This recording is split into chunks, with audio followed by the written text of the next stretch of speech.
E ritorniamo in diretta. Allora, come abbiamo fatto cenno, noi andiamo al 25 aprile, San Marco, lo ricordiamo sempre, patrono della città di Venezia, ma patrono in tante altre città, ed è una giornata di carica di significato civico, come dicevamo, culturale, romantico.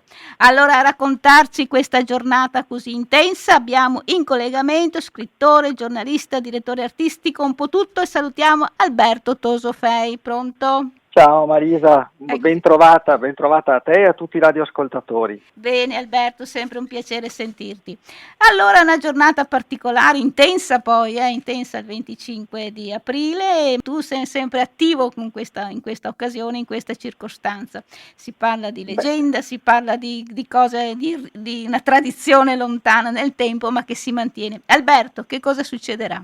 Il 25 aprile, lo sappiamo tutti, per tutta Italia, no? È il giorno della liberazione. Sì. Per Venezia è un giorno molto molto particolare perché è il santo patrono, e nel giorno di San Marco, tradizione ancora molto rispettata in città, è quella del bocolo, no? Sì, cosiddetta, sì. Ovvero il bocciolo di rosa che nel giorno di San Marco ogni veneziana riceve dall'amato, no? Certo. È una bellissima consuetudine che riempie la città di rose, no? Peraltro ricordo che per esempio generalmente proprio in piazza San Marco c'è la Croce Rossa che le vende, no? Sì, quindi sì, sono le volontarie della Croce Rossa per finanziare le attività, insomma, quindi un sacco di cose belle. Peraltro appunto poi quel giorno ci saranno alcune iniziative in giro per la città, sì. Basta credo consultare il sito del Comune di Venezia per trovarle tutte. Nel 2014 il bocciolo, il bocolo, visto dall'alto, dalla famiglia di San Marco, fatto di persone, quindi era un bocolo vivente, con 1 migliaio di persone. E quest'anno, ecco, quell'esperienza viene ripercorsa, quindi la riproponiamo. La consuetudine nasce da una leggenda molto antica, sì. No? Questa è una consuetudine della quale ci sono tracce scritte già nei primi anni dell'Ottocento, probabilmente più antica, e che parla di una leggenda, è una leggenda, quindi non è storia vera, non è mai, probabilmente sono fatti mai avvenuti nella realtà, però a Venezia, come sappiamo, no, la leggenda che in genere addirittura prevale tante volte sugli aspetti storici. A noi questa consuetudine piace, e quindi su questa consuetudine, no, ci rimanda a un tempo molto antico. È un tempo nel quale Venezia non è ancora proprio la Serenissima, no? Così potente, sì. Però è uno Stato, una nazione che inizia a farsi strada fra le altre, insomma, con prestigio, e in questo momento storico vive in città Maria.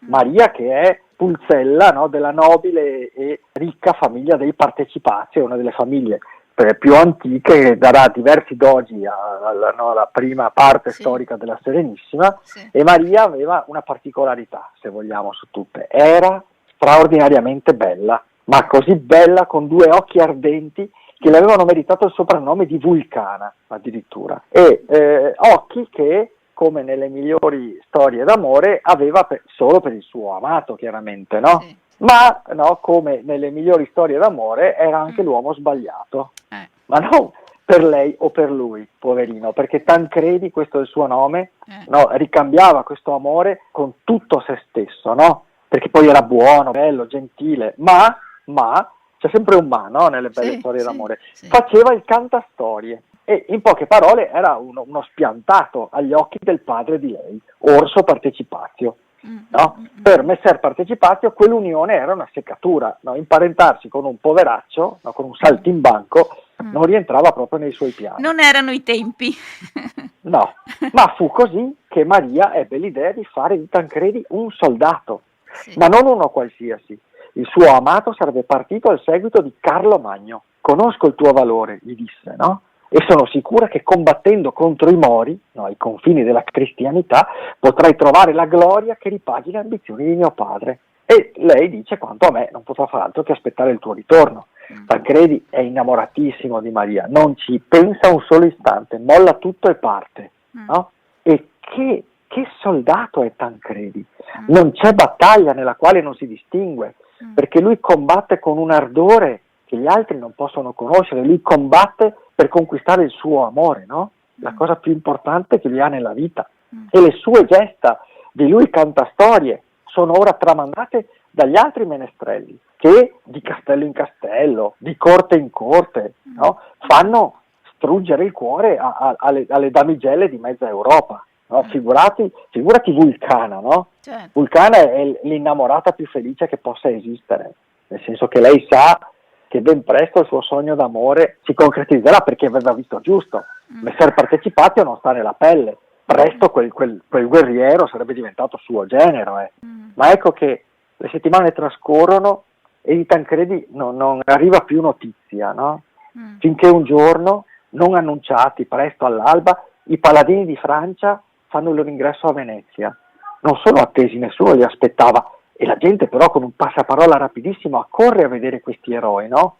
E ci sono tutti, Orlando, Rinaldo, Grifone, Aquilante, no? Giovani, bellissimi, terribili, all'interno delle loro armature sfavillanti. Ma Tancredi non è tra loro.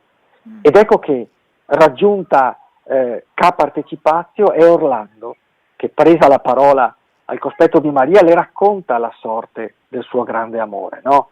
Tancredi, il fiero compagno di tante battaglie, era rimasto isolato nel corso di un combattimento ed era stato colpito da una lancia. E troppo tardi, no, i paladini, gli altri paladini, erano riusciti a farsi spazio tra il cozzare d'armi, il sibilare di frecce. Ma prima di morire, Tancredi aveva staccato un bocciolo di rosa, che aveva bagnato col suo stesso sangue e aveva consegnato al compagno d'armi perché lo portasse a Venezia, alla sua amata, come pegno del suo amore eterno. Il paladino consegna alla ragazza questa rosa sporca, secca, avvizzita, e Maria non dice una parola, è impietrita dal dolore. Certo. Prende questo fiore, se lo porta al petto e si ritira nelle sue stanze.